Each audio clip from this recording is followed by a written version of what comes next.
العلي العظيم. أعوذ بالله من الشيطان اللعين الرجيم. بسم الله الرحمن الرحيم.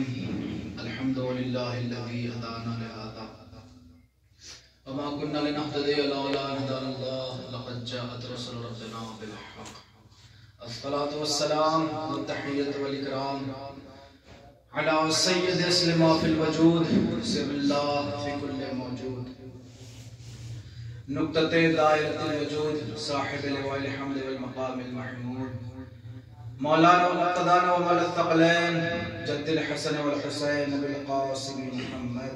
اللهم صل على محمد وعلى أهل بيته الطيبين الطاهرين المعصومين المنتخبين المنتجبين المظلومين الذين أذهب الله عنهم الرجس وطهرهم تطهيرا.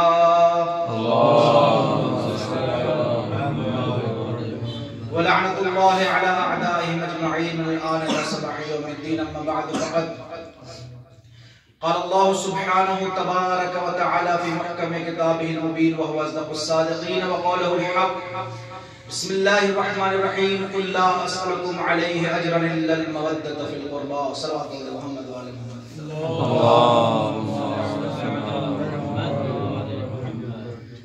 عزیزان گرامی بزرگان محترم، ہم سب مل کر اس وقت دنیا کی عظیم ترین عبادت میں مصروف ہیں جسے ذکر محمد والے محمد کہتے ہیں. اللہ اس ذکر کو برپا کرنے کی توفیق ہر انسان کو نصیب فرمائے اور ہمارے اور آپ کی اس مجلس کو اپنی بارگاہ میں مشکور و مقبول فرمائے. حاضرین مجلس، سامعین مجلس، بانیان مجلس کے تمام حاجت شریعہ کو اپنی بارگاہ میں قبول فرمائے. ایک صلوات علی محمد والے محمد کی ذات.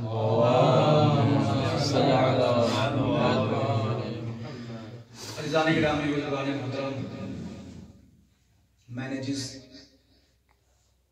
آیت کی تلاوت کا شرف حاصل کیا وہ آیت قرآن مجید کی بہت مشہور و معروف آیت ہے جس آیت کو آیے مودت کہتے ہیں. ایک صلوات پڑھتے ہیں محمد والے محمد.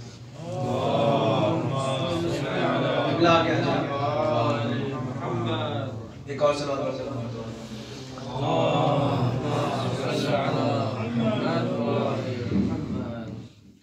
جس کو آیے مودت کہتے ہیں.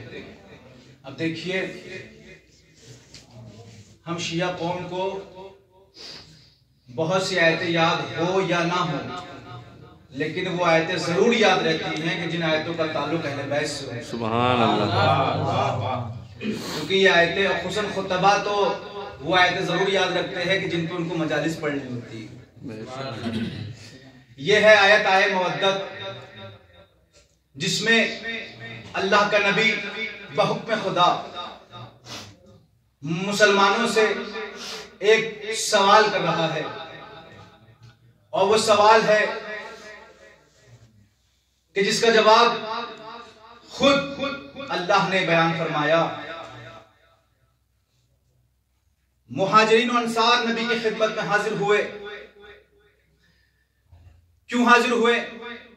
نبی رسالت کے سارے پیغام پہنچا چکے، اللہ کے سارے پیغام پہنچا چکے، بڑی زحمتیں برداشت کی، بڑی سختیاں برداشت کی، بڑی صعوبتیں برداشت کی. تو مہاجرین انصار نے چاہا کہ نبی کو کچھ دے دیا جائے تاکہ نبی کو اس کا اجر مل جائے. مہاجرین انصار نے سونے، جواہرات، اشرفیاں، الغرض مال دنیا پیش کیا کہ آپ لے لیجئے، یہ آپ کی رسالت کا اجر ہے. جیسے ہی پیش کیا کہ یہ آپ کی رسالت کا اجر ہے، فوراً اللہ نے جبریل کو یہ آیت دے کر کے بھیجا کہ قُلْ لَا أَسْأَلُكُمْ عَلَيْهِ أَجْرًا إِلَّا الْمَوَدَّةَ فِي الْقُرْبَى. اے نبی کہہ دیجئے کہ اجر رسالت سونا نہیں، چاندی نہیں، درہم و دینار نہیں. اگر اجر رسالت دینا چاہتے ہو تو اہل بیت سے محبت کرو. ایک صلوات پڑھتے محمد والے محمد کی ذات پر.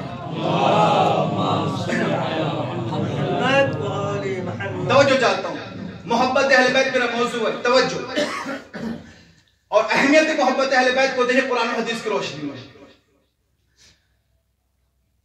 جیسے ہی یہ آیت نازل ہوئی تو برادران اہل سنت نے بھی لکھا کہ جناب ابن عباس نبی کی خدمت میں حاضر ہوتے ہیں اور حاضر ہونے کے بعد کہتے ہیں اللہ کے نبی یہ آیت تو نازل ہو گئی کہ جس میں پروردگار عالم ارشاد فرماتا ہے کہ قرابت داروں سے مودت اختیار کرو، لیکن یا نبی اللہ من ہم الذین اوجب اللہ علینا مودتہم، وہ کون ہیں کہ جن کی مودت ہم لوگوں پر واجب قرار دی گئی ہے؟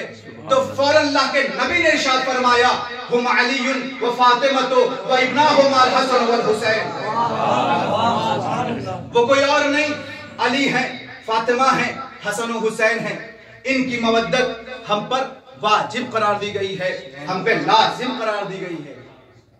اب ہم لوگ 60-70 سال کی زندگی گزار کے چلے جاتے ہیں، ہم لوگوں کو محبت سے فرصت نہیں ملتی، کیا پتہ غیروں کو دشمنی کا ٹائم کہاں سے مل جاتا ہے۔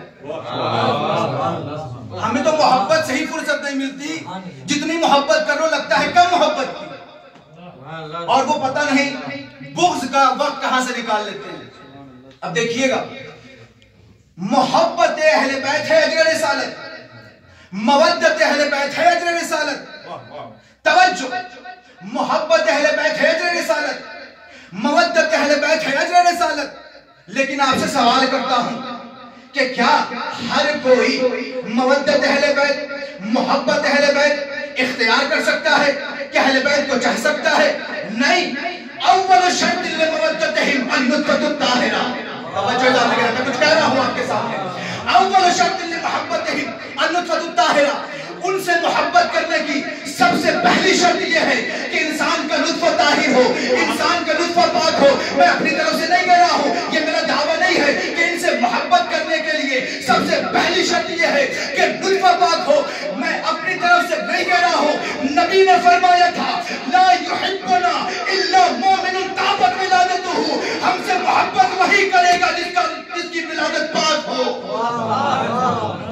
ہم سے محبت وہی کرے گا ماشاءاللہ کہ طابت ولادت ہو، کہ جس کی ولادت پاک ہو۔ لہذا ہم اہل بیت علیہ السلام سے محبت کرتے ہیں۔ غیر فرماتے ہیں، غیر کہتے ہیں کہ محبت اہل بیت کا حکم قرآن میں ہے۔ میں نے کہا جی قرآن مجید میں ہے۔ آپ اہل بیت سے محبت کرتے ہیں؟ جی ہاں اہل بیت سے محبت کرتے ہیں۔ کہنے لگے لیکن جب صحابہ کی بات آتی ہے تو آپ اہل بیت کو مقدم رکھتے ہیں۔ ہم نے کہا اور آپ اہل بیت سے صحابہ سے محبت نہیں کرتے، اس وقت اہل بیت سے محبت کرتے ہیں۔ ہم نے کہا نہیں، ہم اہل بیت سے بھی محبت کرتے ہیں، ہم صحابہ سے بھی محبت کرتے ہیں، کیونکہ یہ اہل بیت نبی ہیں، اصحاب بھی اصحاب نبی ہیں۔ ہم نے دونوں نبی کی بارگاہ سے لیے ہیں، اہل بیت بھی نبی کی بارگاہ سے لیے ہیں، اصحاب بھی ہم نے بنائے نہیں ہیں، نبی کی بارگاہ سے لیے ہیں۔ ہم دونوں کو مانتے ہیں، لیکن دونوں کے ماننے میں تھوڑا سا فرق ہے، بہت توجہ، دونوں کے ماننے میں تھوڑا سا فرق ہے۔ کہنے لگے کیا فرق ہے؟ دیکھیے دو چیزیں ہیں، میں تو ادنا سے طالب علم ہوں، اب سارے علماء کرام ہیں، ہم لوگ یہ پڑھتے ہیں کہ ایک ہے قرآن ایک ہے حدیث، ایک ہے قرآن ایک ہے حدیث۔ قرآن کی حقیقت اور حیثیت کیا ہے؟ آئیے خود قرآن سے پوچھتے ہیں۔ ذالک الکتاب لا ریب فیہ، یہ قرآن کریم وہ کتاب ہے جس میں شک و شبے کی گنجائش نہیں۔ یعنی ہمیں یہ نہیں دیکھنا قرآن مجید میں کہ کون سی آیت اللہ کی طرف سے نازل ہوئی ہے، کون سی آیت اللہ کی طرف سے نازل نہیں ہوئی ہے۔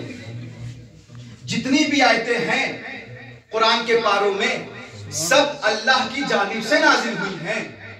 یہ آیت بشر نے نہیں لا کے ملحق کی ہیں، یہ سب اللہ نے نازل کی ہیں۔ یعنی ہمیں کلام خدا میں غور و فکر کرنے کی اس جہت سے ضرورت نہیں ہے کہ یہ کلام خدا ہے کہ کلام خدا نہیں ہے۔ بہت توجہ لانے کی کہ یہ کلام خدا ہے کہ کلام خدا نہیں ہے، اس میں ہمیں غور و فکر کرنے کی ضرورت نہیں ہے۔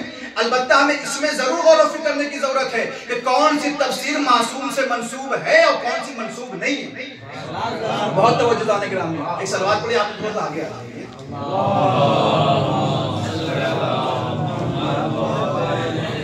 ایک اور صلوات پڑھ دیں، محمد والے محمد۔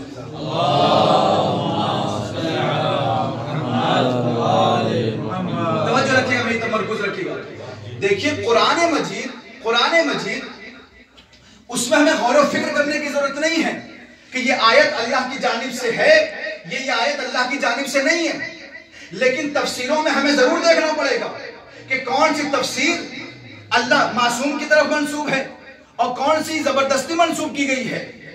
لیکن قرآن میں ہمیں یہ غور و فکر نہیں کرنا ہے، کیونکہ قرآن کے بارے میں خود خدا کہتا ہے کہ ذالک الکتاب لا ریب فیہ، یعنی بسم اللہ کی بے سے لے کر والناس کی سین تک جتنی بھی آیتیں ہیں، جتنی بھی سورے ہیں، یہ پروردگار عالم کی جانب سے نازل ہوئی ہیں۔ یہ ہے قرآن کی حقیقت، قرآن کی ماہیت، قرآن کی حیثیت۔ لیکن حدیث کی حیثیت یہ نہیں ہے، حدیث کی حیثیت یہ نہیں ہے۔ ہم جتنی بھی کتابوں میں حدیثیں ہیں، ہم ان پہ آنکھ بند کر کے ایمان نہیں لا سکتے کہ جو بھی حدیث ہمیں ملے ہم اسے معصوم کی طرف منسوب کر لیں اور اسے مان لیں، کیونکہ ہمیں پتا ہے کہ کبھی بنی امیہ بنی عباس نے کچھ فیکٹریاں ڈالی تھی حدیثوں کو وضع کرنے کے لیے۔ اب معصوم سے پوچھیں کہ ذرا یہ تو بتائیے ہمیں کیسے پتا کہ کون سی حدیث صحیح ہے اور کون سی صحیح نہیں ہے؟ تو معصوم نے کہا دیکھو حدیثیں تو بہت سی کڑی گئی ہیں، میں تمہیں نسخہ بتا دیتا ہوں، ما وافق القرآن فخذوہ وما خالف القرآن فردوہ۔ جو حدیث قرآن کے مطابق جائے وہ لے لینا، جو حدیث قرآن کے خلاف جائے اسے رد کر دینا۔ وہ معصوم کا کلام نہیں، کلام مردود ہے، قول مردود ہے۔ تم کہتے ہو ہم اصحاب کو نہیں مانتے، ہم اہل بیت کو مانتے ہیں، ہم اہل بیت سے محبت کرتے ہیں، ہم اصحاب سے محبت نہیں کرتے۔ نہیں بھیا، ہم اہل بیت سے بھی محبت کرتے ہیں، ہم اصحاب سے بھی محبت کرتے ہیں، جملہ آپ کی نظر کر رہا ہوں، لیکن فرق یہ ہے اہل بیت کو چاہتے ہیں قرآن کی طرح، اصحاب کو چاہتے ہیں حدیث کی طرح۔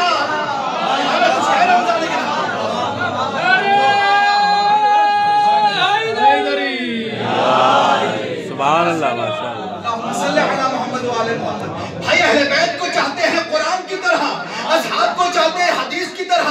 میں عوام میں خطاب نہیں کر رہا، میں علماء میں خطاب کر رہا ہوں، خواص میں خطاب کر رہا ہوں۔ توجہ چاہتا ہوں، توجہ۔ ہم اہل بیت کو چاہتے ہیں قرآن کی طرح، ہم اصحاب کو چاہتے ہیں حدیث کی طرح۔ اور حدیث نے بتایا حدیث وہی صحیح ہے جو مطابق قرآن ہو۔ تو مجھے جملہ کہنے کی اجازت دے دیے کہ جو قول قرآن کے خلاف جائے وہ قول مردود ہے، جو صحابی اہل بیت کے خلاف جائے وہ صحابی مردود ہے۔ نعرہ حیدری، سبحان اللہ،